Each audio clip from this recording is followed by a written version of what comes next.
the Board of Trustees approve the WDCB FM radio station audit, which I believe Tom is going to speak to after we motion and second. So moved. Moved by Trustee Svoboda. Is there a second? Second. Seconded by Trustee Savage. Thank you, Mr. Chairman. At the beginning of the meeting, I handed out copies of the audit to each of the trustees. I'll be referring to specific pages in that if you wanted to follow along. You'll notice that the auditors for the radio station audit are Kroll Horwath. They are the same auditors that do the college's comprehensive annual audit as well as the foundation. If you look on page 1 of the report, you'll see that it contains an unqualified or clean opinion. And this is what we all strive for. An unqualified opinion indicates that the information presented is correct and free from material misstatements, which then enables the auditor to conclude that the financial statements as a whole give a true and fair view of the financial statements in accordance with the reporting framework in which they were developed. The auditors did not identify any internal control issues at all in the management letter. And so now if I could direct your attention to page 5, you will see a line item entitled General Appropriation from College of DuPage. And in 2009, the amount of that appropriation was $872,756.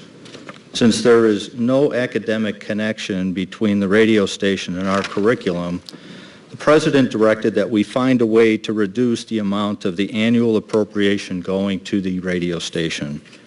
And so as you'll see in 2010, that actually increased to $923,738 and then was reduced by almost 19% in 2011 to $752,921.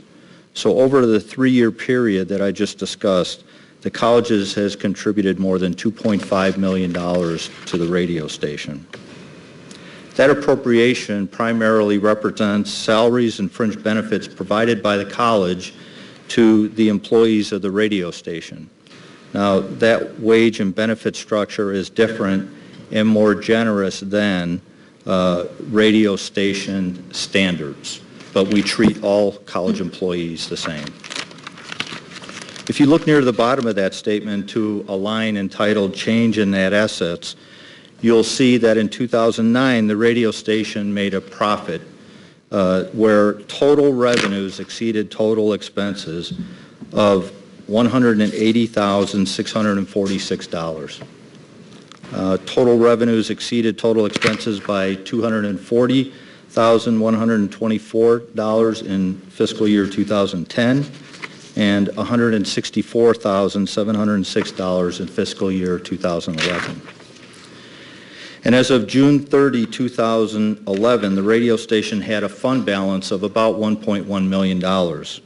None of that, however, the profit or the fund balance would have been realized had it not been for the subsidy provided by the college over that time period.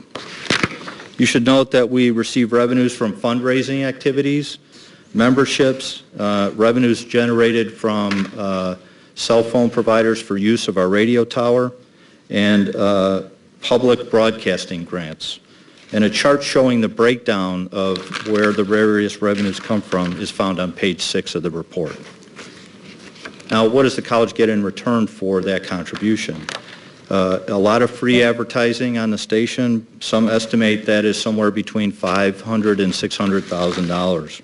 However, it is not yet clear that the people that would listen to the last jazz station in the Chicago market are actually enrolling in classes at the College of DuPage. So about a year ago, maybe a little longer, the President asked that evaluation be done on the radio station. And the estimated sales value at that time was in the range of $22 to $25 million. Now, while that price would have done a great deal to help support the academic and capital programs across the campus, there would have been a great deal of noise from the listeners of that station, and at that time it was thought that it was not at the best time to go and look at selling the license to that station.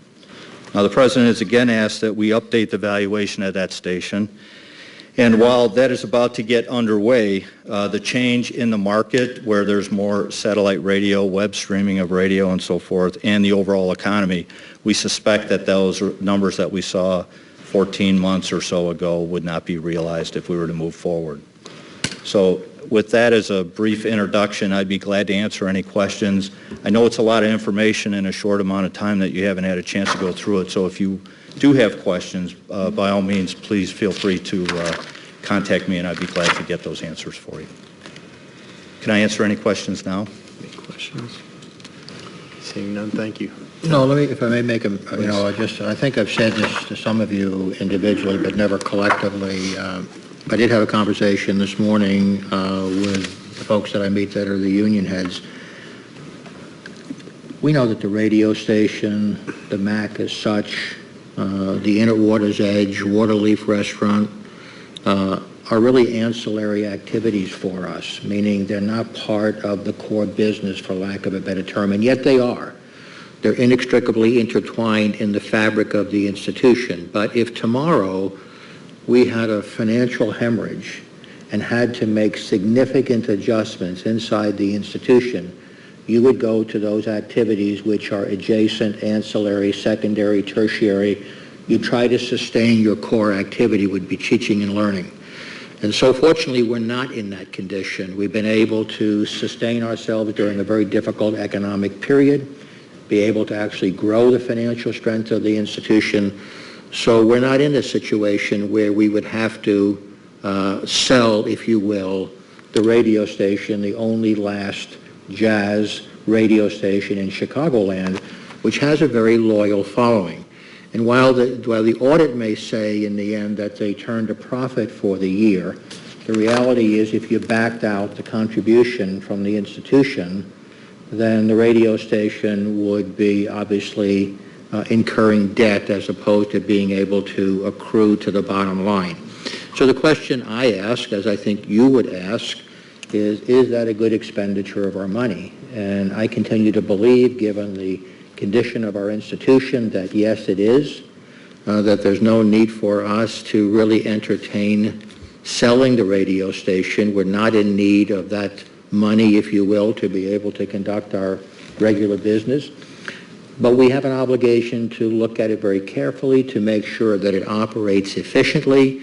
And it's for that reason that not only have I asked them to do a current evaluation, but more important, to bring in an outside firm to help us look at the business operations of it to see if we can reduce further our expenses without compromising quality, and also be able to strengthen our resource pool from other sources or from expanding the ones that we do have, so that we can, for lack of a better term, wean ourselves a bit off of the college's contribution. And we need that outside help, I think, to come in and take a look to see if we can do anything better. So they'll be at that here shortly. And next year, hopefully, we'll be contributing less.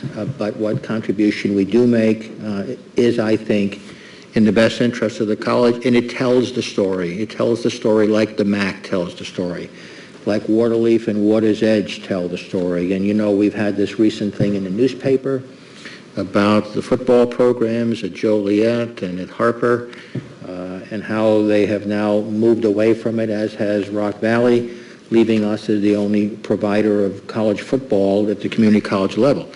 And, you know, there's an ebb and flow on that in terms of money in, money out.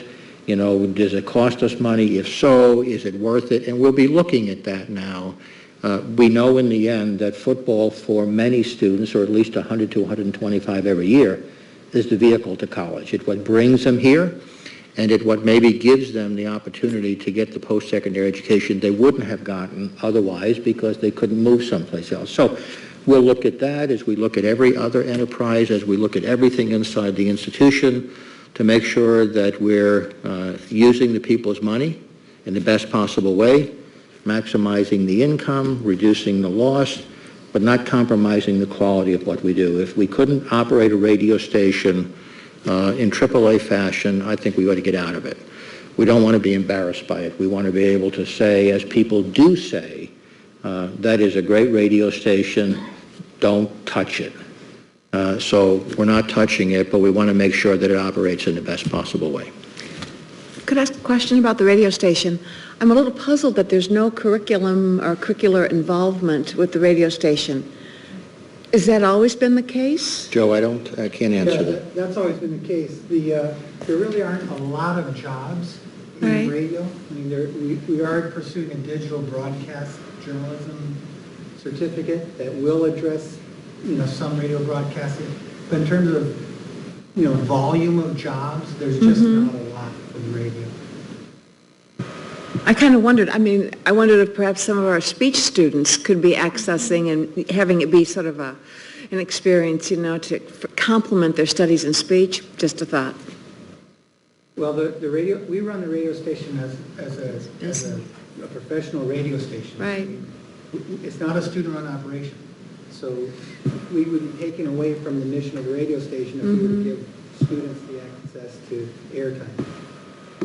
And it's always been that way. It's always Yeah. been that way? Yeah. And the listeners like it that way. Yes, they are very loyal. We hear that. And our folks who are involved with the radio station do a terrific job. I mean, there's stories that I've long heard about former Senator Carol Moseley Braun buying her condo in Chicago at a height high enough in her building so that she could pick up the College of DuPage's radio station. And you hear people talk about that still in Washington today.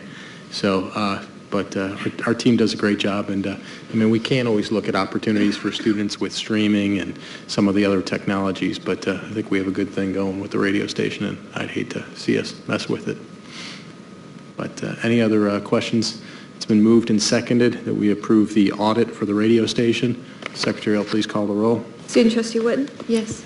Trustee Savage? Yes. Trustee Svoboda? Yes. Trustee Wozniak?